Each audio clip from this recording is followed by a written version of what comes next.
thing Prime Minister, about the economic... Your scaremongering does not stop at the economy, does it? What comes first, World War III or the global Brexit recession?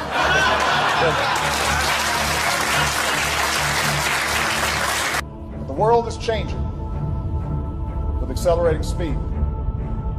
To lead in shaping a new world order for the 21st century. We don't want a nuclear war! We don't want a counter war! We don't want a nuclear war! We don't want a counter war! This week, U.S. Defense Secretary Ashton Carter accused Russia of nuclear saber-rattling. He promised to counter what he described as Russian aggression by increasing military buildup through NATO's presence near Russia. NATO, a key aspect of U.S. security policy. Now, the Baltic Sea region is quickly becoming a friction point between Russia, NATO, and the U.S., with NATO military exercises underway and a lot of close encounters.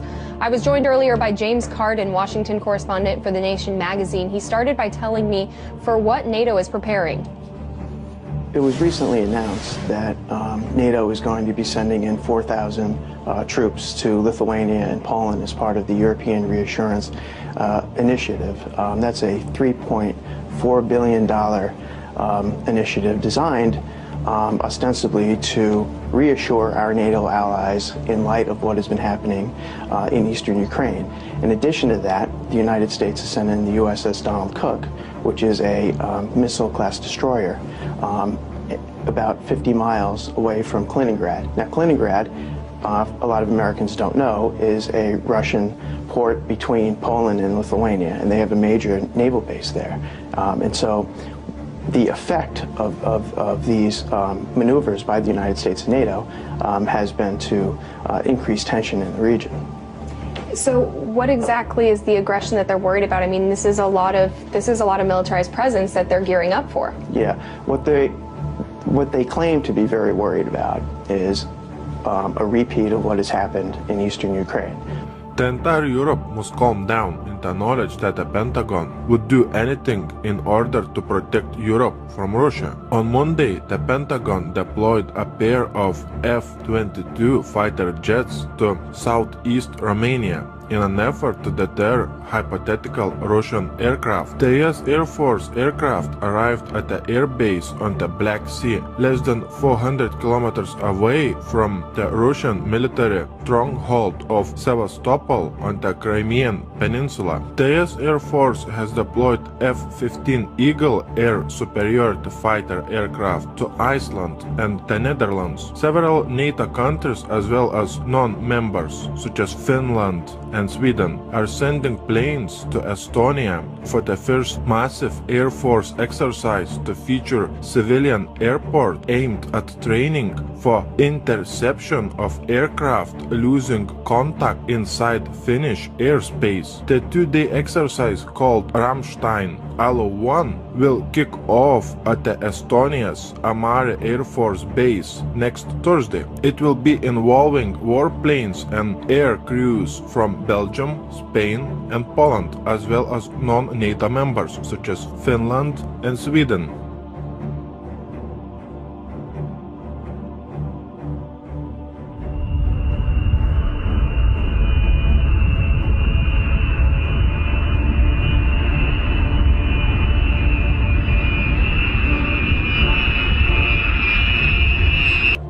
This is an emergency broadcast.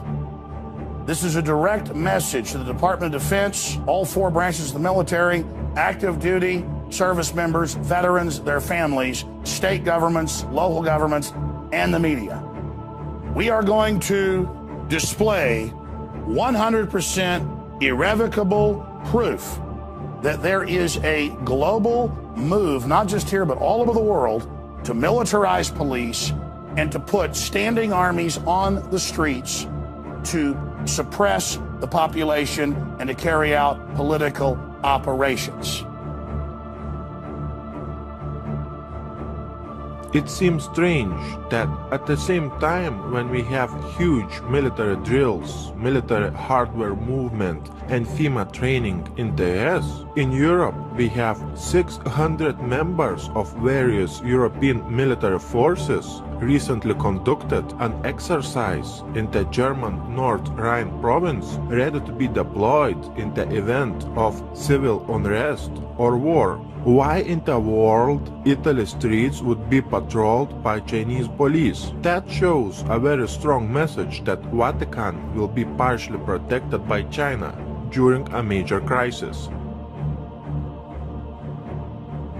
Finland Defense Minister Jussi Niinistö said Russia doesn't pose a threat to his country. But then why would Finnish government send a reminder to 900,000 soldiers to prepare for war with Russia? Because it's a mind game tactic used by the mainstream media. On top of that, additional 40 guided multiple launch rocket systems and warhead rockets worth $150 million sold to Finland, just in case NATO stockpiles military hardware in Norway. So we have what are called pre-position gear, both in caves and on ships, and it allows forces from the United States to come out and fall in on gear that is already forward deployed versus bringing all that gear with us. M1A1 tanks, amphibious assault vehicles, artillery, and logistics equipment support NATO allies. So any gear that is already forward deployed both reduces cost and speeds up our ability to support operations in crisis. So we're able to fall in on gear that is basically ready to go and respond to whatever that crisis may be. It always takes time to deploy forces to a certain area. When you have material, equipment, pre-position, you can fly in the personnel and you will be faster ready to conduct operations. So that's always an advantage to have that pre-position in stocks in Norway. The equipment will support Exercise Cold Response 16 starting later this month. We fit easily together when we are operating. In the last 10-15 years we have been operating together in Afghanistan and other places. And when you move to Norway, you will always operate in 3 dimensions because we have a long coastline, we have land territory and the air. President Obama is back at the White House this morning after a week in the Middle East and Europe. Air Force One touched down Monday evening at Joint Base Andrews outside Washington. We spoke with the president yesterday in Germany in a wide-ranging interview. He had just announced 250 more American troops will go to Syria. They will help in the fight against ISIS, also known as ISIL.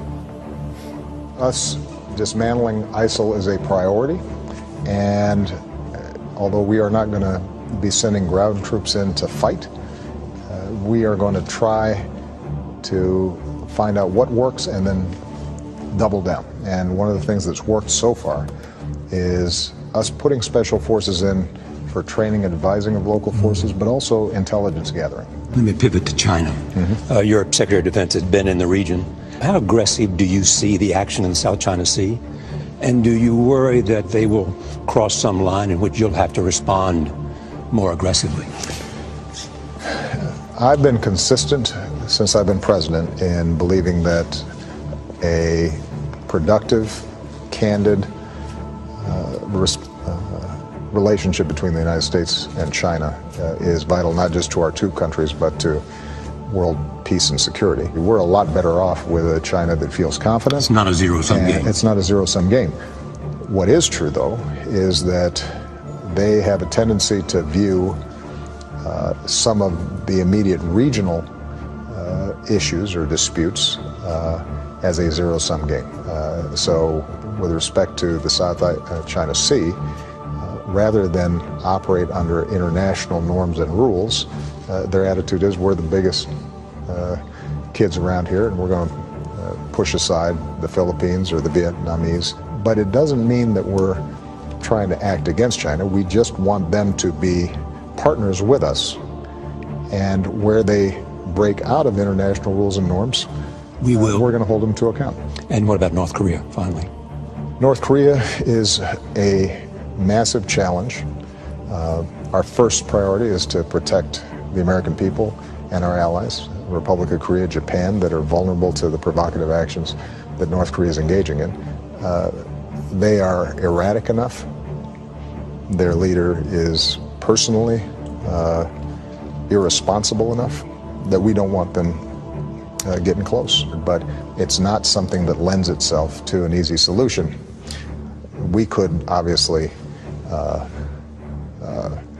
destroy North Korea with our arsenals, but aside from the humanitarian costs of that, they are right next door to our vital ally, Republic of Korea. One of the things that we have been doing is spending a lot more time positioning our missile defense systems so that even as we try to resolve the underlying problem of nuclear development inside of North Korea, we're also setting up a shield that can at least block the relatively low-level threats that they're posing right now. President Obama has launched the U.S. most massive military buildup close to Russian and Chinese borders. This piece of information clearly shows a very strong message of the beginning of a major conflict between major superpowers such as NATO, Russia, and China. As you're watching this video, we have missile defense shields being set up and being installed in Israel, in North Korea, Eastern Europe, and Russia. When United States is testing its new intercontinental ballistic missiles, we have Canada asking to join US missile shield to enhance national security. Canada has suggested it may join the US missile defense shield. Then we have the installation of the US missile shield in Eastern Europe along Russian border. Russia has opposed US and NATO plans to deploy anti-missile systems close to borders with Russia. Washington says that the anti-missile system would not threaten Russian security. Russia will restore a missile attack warning station near Crimea to counter an increasing NATO activity in the Black Sea. We have 4,000 cruise missiles pointed at Putin that would enable Obama to deliver precision-guided non-nuclear airstrikes anywhere inside Russia in less than an hour. When Putin calling Obama's new missile shield in Eastern Europe along Russian border a direct threat, we have Poland setting up a new missile shield. And then we have Romania setting up a new missile shield. We have US anti-missile base in Poland put by Obama, and in Kaliningrad we have Putin threatening to put nuclear missiles there. We have Putin activating S-400 defense systems all around Russian border with Eastern Europe, and we have nuclear missile systems patrolling Moscow streets. We have Norway and the US planning to establish a new military radar post in Vardø, Finnmark, in addition to the already existing US Globus 2 radar system. Let me show you on the map where all the missile defense shields are being set up and being installed in Eastern Europe. Just look at this map. Here we have Putin in Moscow placing S-400 defense systems all around Moscow, and we have some in Kaliningrad. Here we have Obama setting up a missile defense shield in Poland and Romania, and putting radars in Norway. And in all these countries we have NATO and US military training at unprecedented scale. Watch my new video on military training and military hardware movement by Putin and by Obama in these countries. The link to my new video, as always, will be below in the description box.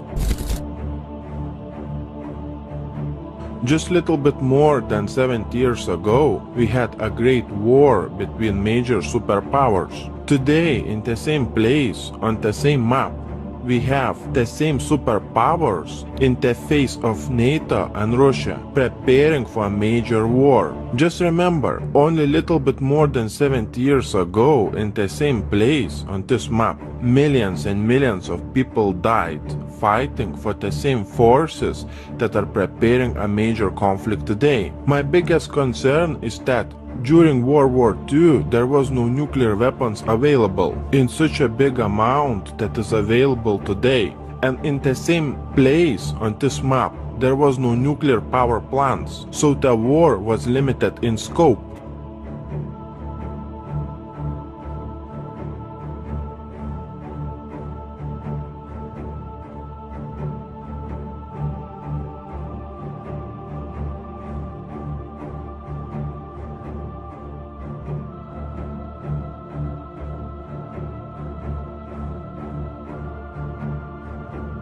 While the Allied forces lost hundreds of thousands of citizens during the course of the conflict, at least 27 million Soviets were killed during what's known in Russia as the Great Patriotic War. The Eastern Front also proved the deadliest for Nazi Germany, with 74% of their war deaths occurring there. Almost every single Soviet family suffered the horrors of this war. Only 37% of all men drafted to the front line survived till the end of the conflict. Now I want you to pay close attention to this information. Washington continues to prepare a global strike, according to the Deputy Foreign Minister of the Russian Federation. The United States continue its destabilizing activities. This includes the creation of a global missile defense system, the continuation of the development of tools capable of inflicting a disarming strike without using nuclear weapons. The Rapid Global Attack System of the United States provides the establishment of a hypersonic system which will be able to apply high-precision non-nuclear strikes from American territory at targets on Earth within an hour. This system will cause a non-nuclear strike, disarming strategic nuclear forces, including those of Russia. 24 generals from 13 NATO countries gather in Latvia to train joint operations. We are prepared to fight and win if we have to. NATO's focus will expand from assurance to deterrence, including measures that vastly improve NATO's overall readiness. Lithuania is hosting large-scale military exercises involving the country's forces as well as soldiers from other NATO member states. Another Baltic state, Estonia, started a major military drills involving NATO troops in the country's regions near the Russian-Estonian border. NATO is deploying an additional 4 battalions of 4,000 troops in Poland and the 3 Baltic states. Do you remember when we had in the news saying that NATO would deploy 4,000 troops to the Baltic states? And when the next day that figure increased to 4,000 NATO troops being deployed to the Baltic states. Poland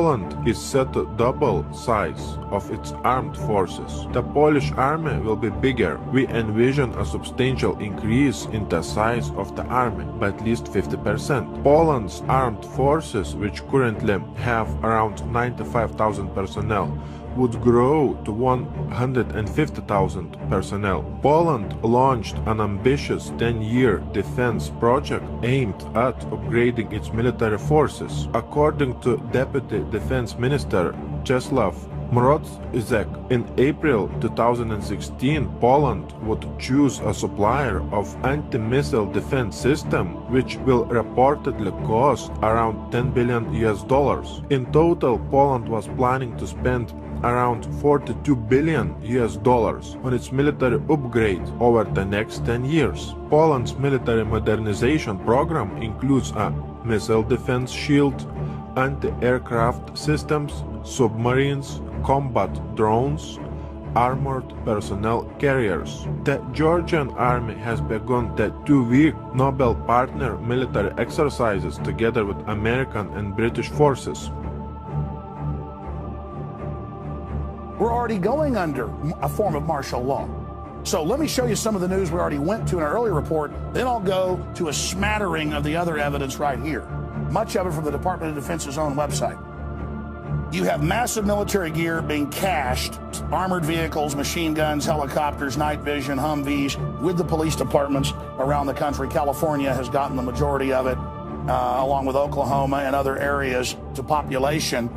Texas has gotten double what California's gotten, and we have 10 million less than them. Oklahoma got basically double what California got, even though the crime rates are very low, because it's about suppressing the patriot population, just like they have on the map in Jade Helm showing Texas, Utah, and other areas as hostile. This is pre-caching to fight real Americans that won't go along with gun confiscation, you name it. Now, when you see Infowars.com articles I'm going to show you, you can go directly to the site, click on it, and go to the Department of Defense's site. DoD training manual, extremist founding fathers would not be welcome in today's military. Close quote. Army-sponsored report suggests new police force. That's WorldNet Daily. What's that out of? A stability police force for the United States, RAND Corporation. This is the martial law plan that I've been covering for 18 years. War gear flows to police departments, New York Times. Feds preparing to invade Texas, list state as hostile. They are preparing, not saying they're going to invade or take over. They are preparing for the takeover. And that's in the John Warren Defense Authorization Act of 96, 97. They admit for insurrection by legislatures and governors. They just hope, just like Obamacare, you don't actually go read this stuff. Obamacare is great, and it's really working. We have to make sure America writes the rules of the global economy. Because if we don't write the rules for trade around the world, guess what? China will.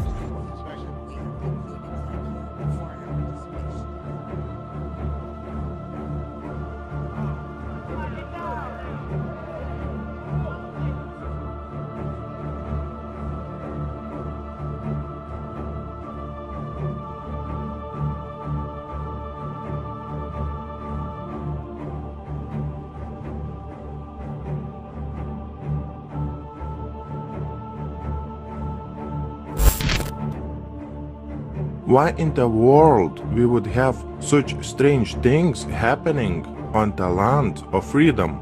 What is very strange is that we have FEMA conducting biggest drills ever inside the US. We have all those FEMA executive orders set in place. We have Walmarts closed and being converted into detention centers according to some videos on YouTube. We have an unprecedented military hardware movement inside the US. We have this movie Armageddon coming out on Friday the 13th. We have another movie called X-Men Apocalypse. We have FEMA and DHS conducting riot control drills. On top of that, do you remember those articles saying that DHS has purchased more than 2 billion rounds of ammunition, which is enough to fight a war for 10 years? Do you remember those articles saying that US government has purchased 30,000 guillotines? Do you remember red, blue, green lists? Do you remember FEMA coffins? When at the same time we have US and NATO setting up and activating missile defense shields in Eastern Europe, on Russia's doorstep, also in North Korea and inside the US. What do you think? Please share your thoughts by leaving a comment below this video.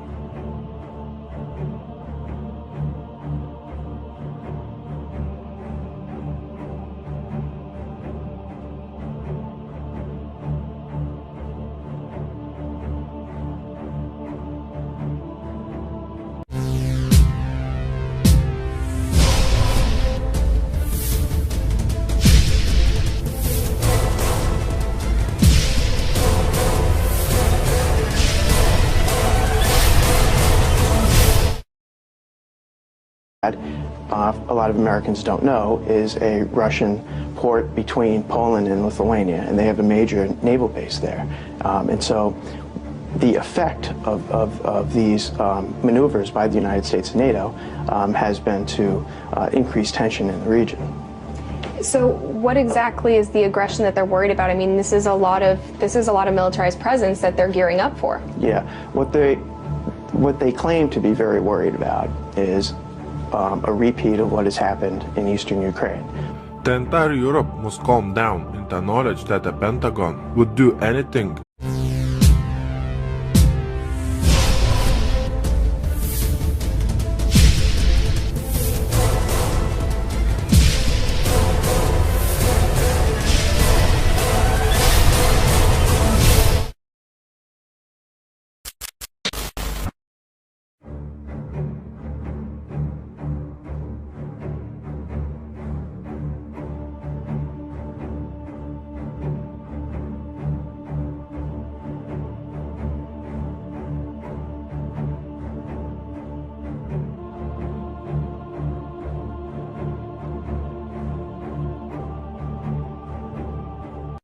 Prime Minister, your about the economic... Your scaremongering does not stop at the economy, does it? What comes first, World War III or the global Brexit recession?